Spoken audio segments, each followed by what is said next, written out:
Ils sont environ 150, postés à l'entrée de leur entreprise pour dénoncer la politique salariale décidée par leur groupe et relayée par la direction locale.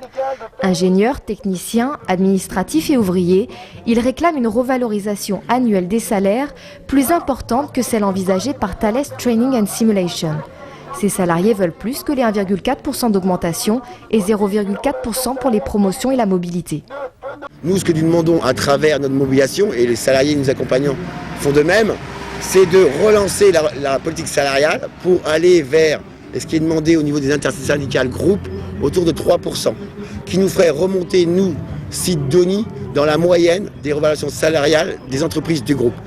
3/4 des salariés sont des ingénieurs dans cette entreprise, des cadres qui n'ont pas l'habitude de manifester, mais qui n'hésitent plus à protester contre l'évolution de leur société.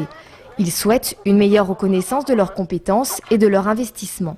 Les premières fonctions qui ont été attaquées, c'était au niveau de la production. Ça touchait essentiellement des ouvriers et puis des techniciens.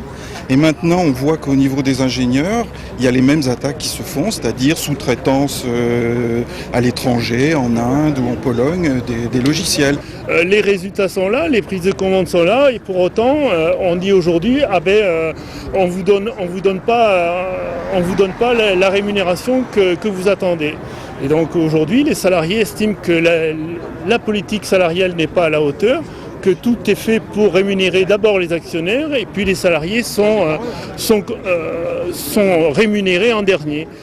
Une réunion devrait prochainement se tenir à la direction du groupe Neuilly pour discuter d'autres propositions. En moins de 2 semaines, c'est le 3e mouvement social sur l'agglomération de Cergy où des cadres participent.